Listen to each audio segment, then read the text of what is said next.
시청자 여러분, 안녕하십니까? 한국 선거방송 뉴스입니다. 중앙선거관리위원회는 지난 6월 중남미 10개국을 대상으로 코로나19 대응 대한민국 선거관리 경험을 공유하는 웹세미나를 세계 선거기관 협의회와 공동 개최한 바 있습니다. 지난 16일에는 총선을 앞두고 있는 키르기즈 공화국 중앙선관위 관계자에게 코로나19 대응 선거 방역 경험을 공유하는 웹세미나에 대한민국 중앙선거관리위원회가 참여했는데요. 관련 내용 자세히 전해드립니다.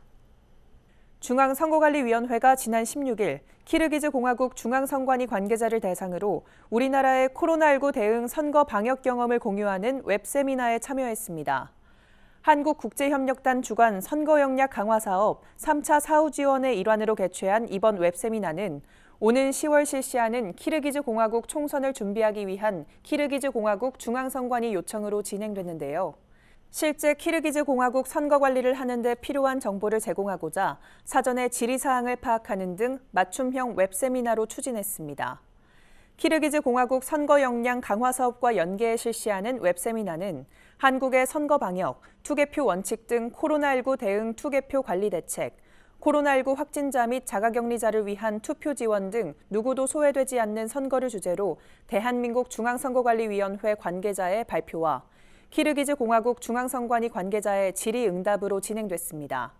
특히 질의응답 시간에는 정당 및 후보자들이 제출하는 신고 신청서 등 문서의 접수 방법, 정당 및 후보자의 선거운동 방법, 투표소에서의 선거인 본인 확인, 해외 거주 선거인의 투표 방법, 선거 관계자의 행동 수칙, 개표 방법 등 다양한 분야에 대한 질문과 답변이 활기차게 이어졌습니다. 한편 중앙선관위는 향후 코로나19 대응 선거관리 경험 공유 웨비나를 추가로 개최할 예정이며 우리나라 선거 과정에서의 코로나19 대응 경험이 다른 나라의 선거 준비에 도움이 되기를 희망한다라고 밝혔습니다. 국민이 선거관리위원회에 기탁을 하는 정치자금을 기탁금이라고 합니다. 이 기탁금 기부는 국민 누구나 참여할 수 있는데요. 중앙선거관리위원회가 2020년도 2, 4분기 기탁금 모금액을 8개 정당에 지급했습니다. 자세한 지급 내역을 알려드립니다. 지난 14일 중앙선거관리위원회는 2020년도 2분기 기탁금 총 1,500여만 원을 8개 정당에 지급했다고 밝혔습니다. 기탁금은 국민이 직접 국회의원 후원회 또는 중앙당 후원회 등에 기부하는 후원금과 달리 선거관리위원회에 기부하는 정치자금인데요. 모금에 필요한 비용을 공제 후 정치자금법에 따라 교섭단체 구성정당의 지급액의 50%를 균등하게 배분하고 나머지 금액을 지급 당시 국회 의석수, 직전 국회의원 선거 득표율을 고려하여 각 정당에 배분 지급합니다. 정당별 기탁금 지급액을 살펴보면 더불어민주당 729만 640원, 미래통합당 638만 560원, 정의당 106만 1330원, 국민의당 47만 730원, 열린민주당 44만 6,650원, 민생당 31만 9,830원, 기본소득당 1만 910원, 시대전환 1만 640원 등입니다. 한편 기탁금은 국민이 선관위에 기탁하는 정치자금으로 공무원이나 사립학교 교원 등 누구나 참여할 수 있는데요.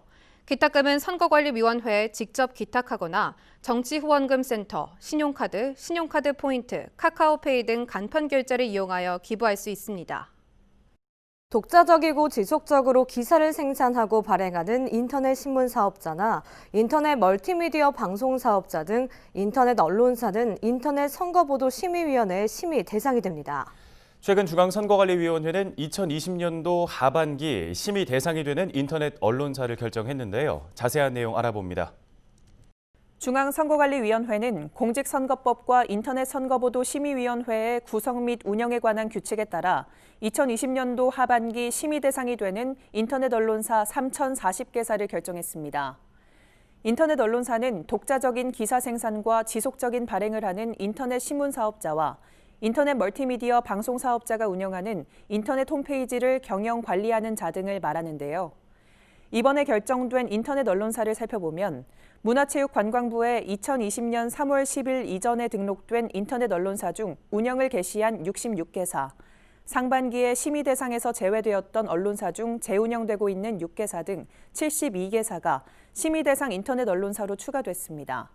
반면에 2020년 3월 10일에 심의 대상으로 결정한 인터넷 언론사 3,080개사 가운데 통합 및 폐간 등의 사유로 운영을 중단한 3개사, 지속적으로 보도를 업데이트하지 않거나 운영을 일시 중단한 34개사, 운영 양태가 달라진 75개사 등 112개사를 심의 대상 인터넷 언론사에서 제외했습니다. 그 결과 2020년 3월 10일 기준 3,080개사였던 심의 대상 인터넷 언론사는 7월 10일 기준 3,040개사로 40개사가 줄어들었습니다. 심의 대상 인터넷 언론사가 선거와 관련된 보도를 하는 때에는 폭넓은 정보와 다양한 의견을 보도해야 하고 보도의 구성, 비중 등이 정당이나 후보자에게 유리 또는 불리하지 않도록 공정해야 하며 사실에 근거한 내용을 보도하고 허위나 왜곡된 내용을 보도하지 않아야 합니다. 만약 인터넷 언론사의 선거 기사 내용이 공정하지 않다고 인정되는 경우에는 인터넷 선거보도심의위원회가 해당 기사의 내용에 대해 정정보도문 게재 등 필요한 조치를 취하게 됩니다.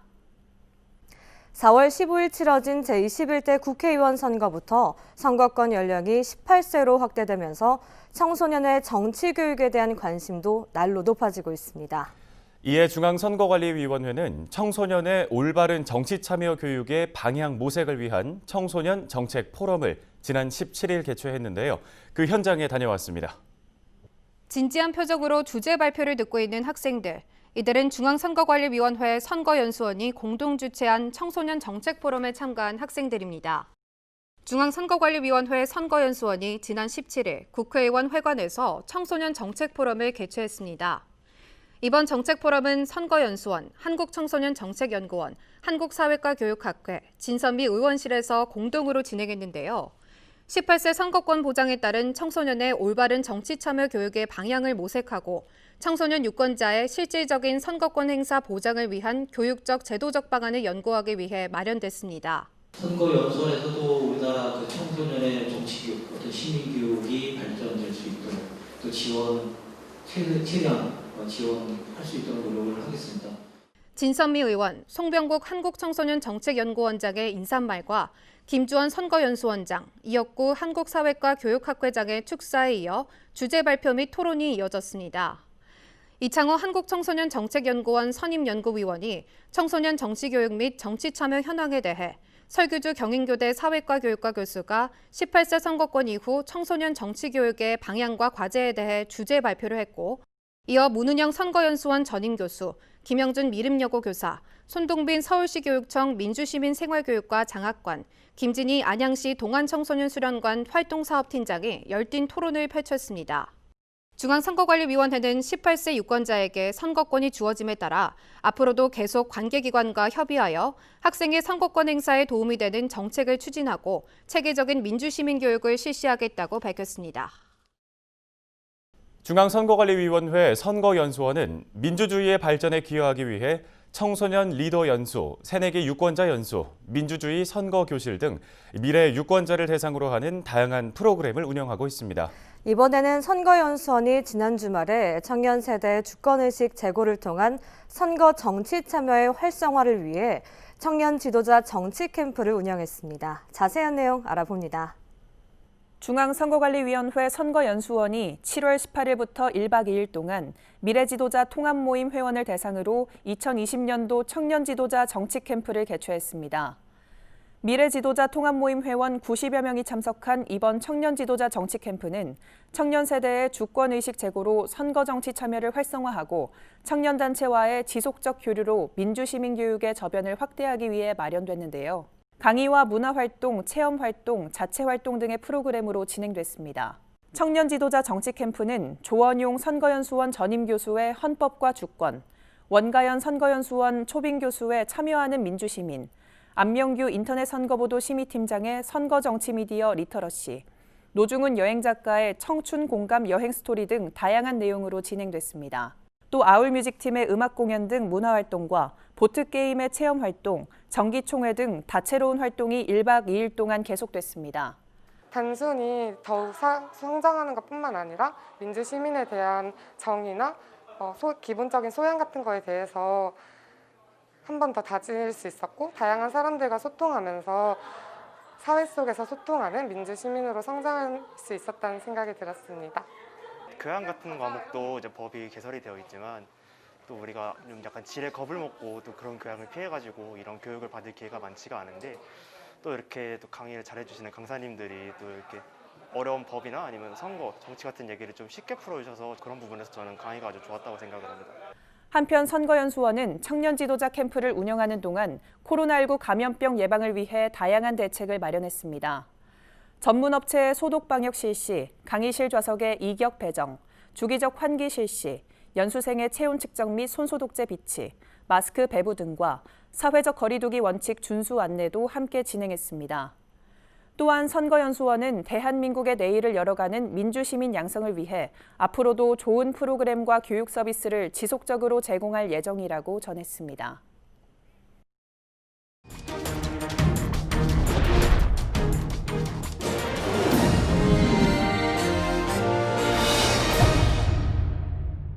이번에는 이것이 궁금하답니다. 오늘은 재선거와 보궐선거에 대해서 김서영 리포터가 자세히 설명해드립니다. 오늘 이것이 궁금하다의 주제는 재선거와 보궐선거입니다. 최근 서울특별시장과 부산광역시장의 자리가 공석이 되면서 내년 4월 7일에 치러질 재보궐선거에 정치권뿐 아니라 유권자의 관심도 높아지고 있습니다. 여러분은 재선거와 보궐선거가 왜 실시되고 그 날짜는 어떻게 정해지는지 알고 계신가요? 이번 시간에는 재선거와 보궐선거에 대해서 자세히 알아보겠습니다. 먼저 재선거는 해당 선거구에 후보자가 없는 때, 당선인이 없거나 당선인이 지방의회 의원 정수에 달하지 않을 때, 선거의 전부 무효의 판결 또는 결정이 있는 때, 당선인이 임기 개시 전에 사퇴하거나 사망한 때, 당선인이 임기 개시 전에 당선의 효력이 상실되거나 당선 무효가 된 때, 선거 비용의 초과 지출, 당선인 및 선거사무장 등의 선거 범죄로 인한 당선 무효가 된 때에 실시합니다. 다시 말해 재선거는 당선인의 임기 개시 전 사퇴, 사망, 피선거권 상실, 해당 선거의 선거 범죄로 당선 무효가 된 때 실시하는 선거입니다. 보궐선거는 대통령, 지역구 국회의원, 지역구 지방의회 의원 및 지방자치단체의 장애, 거론 또는 거리가 생긴 때에 실시하는데요. 선거에 의해 정당하게 선출된 당선인이 임기 개시 후에 사퇴, 사망, 피선거권 상실 등으로 신분을 상실한 때에 그 거론 또는 거리를 보충하기 위하여 실시하는 선거입니다. 다만 대통령 선거나 비례대표 의원 선거를 제외한 보궐선거 등은 사유가 있다고 해서 반드시 실시하는 것이 아니라 경우에 따라 실시하지 않을 수도 있는데요.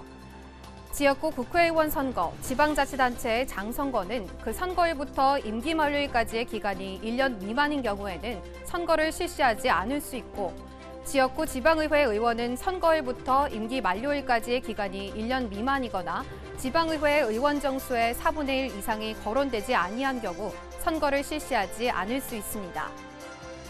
물론 선거 소청 또는 당선 소송 규정에 의해 당선의 효력에 관한 쟁송이 계속 중인 때에도 보궐선거를 실시하지 않습니다. 한편 비례대표 국회의원 및 비례대표 지방의회 의원의 거론이 생긴 때에는 선거구 선거관리위원회는 거론 통지를 받은 후 10일 이내에 그 거론된 의원이 그 선거 당시 소속한 정당의 비례대표 국회의원 후보자 명부 및 비례대표 지방의회 의원 후보자 명부에 기재된 순위에 따라 거론된 국회의원 및 지방의회 의원의 의석을 승계할 자를 결정해야 합니다. 단, 의석을 승계할 후보자를 추천한 정당이 해산되거나 임기 만료일 전 120일 이내에 거론이 생긴 때에는 의석을 승계할 사람을 결정하지 않습니다. 그렇다면 재보궐선거의 선거일은 어떻게 정해지는 걸까요? 1994년 이른바 통합공직선거법이 제정되면서 지역구 국회의원의 재보궐선거는 그 선거의 실시 사유가 확정된 때부터 90일 이내에, 지방자치단체의 장 재보궐선거 등은 그 선거의 실시 사유가 확정된 때부터 60일 이내에, 지방의회 의원의 재보궐선거는 그 선거의 실시 사유가 확정된 때부터 180일 이내에 실시하도록 했는데요. 2000년도에 법이 개정되며 지역구 국회의원, 지방의회 의원 및 지방자치단체의 장 재보궐선거는 전년도 10월 1일부터 3월 31일까지 사이에 그 선거의 실시 사유가 확정된 때에는 4월에 실시하고, 4월 1일부터 9월 30일까지 사이에 그 선거의 실시 사유가 확정된 때에는 10월에 실시하도록 했습니다. 이것이 몇 차례 개정되며 선거를 치르는 요일만 변경되다가 2015년에 와서 해당 선거를 4월 중 첫 번째 수요일에 치르는 것으로 개정되어 오늘날까지 이르고 있습니다. 현재 공직선거법에서는 국회의원, 지방의회 의원 및 지방자치단체의 장애 재선거와 보궐선거는 4월 중 첫 번째 수요일을 선거일로 하도록 하고 있습니다. 따라서 별도 규정이 있는 경우를 제외하고는 매년 4월에 재보궐선거가 실시되는데요. 이와 같은 규정에 의해 내년도 보궐선거일은 4월 7일입니다. 7월 16일 기준 총 8건의 재보궐선거가 실시될 예정입니다. 시도지사 선거는 임기 중 사망에 따른 서울특별시장 보궐선거, 사직에 따른 부산광역시장 보궐선거 등 2건, 구시군의 장선거는 경상남도 의령군 1건, 시도의회 의원 선거는 경기도 구리시 제1선거구, 경상남도 고성군 제1선거구 등 2건, 구시군의회 의원 선거는 경기도 파주시 가선거구, 충청남도 예산군 라선거구, 전라남도 보성군 다선거구 등 3건 등입니다. 지금까지 재선거와 보궐선거가 왜 치러지고 언제 치러지는지 알아봤는데요. 궁금증이 좀 풀리셨나요? 이것이 궁금하다였습니다.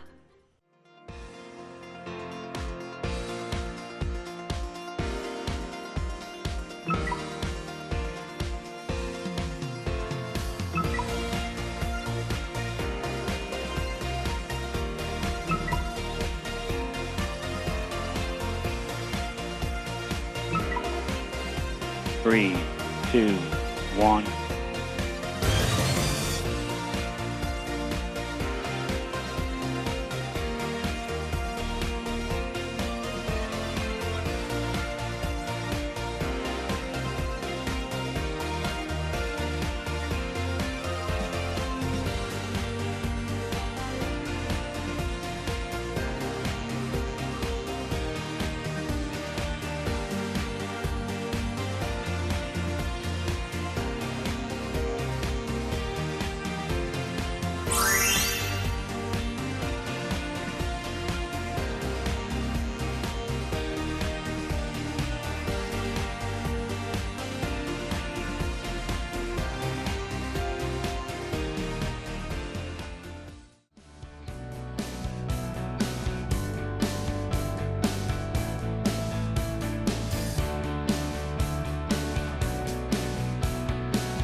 코로나19 바이러스 예방을 위해 마스크를 착용하고 생활 속 거리 두기를 실천하는 것도 지치는데 무더위와 장마가 이어지는 요즘 열대야까지 발생해 잠 못 드는 분들 많으실 텐데요.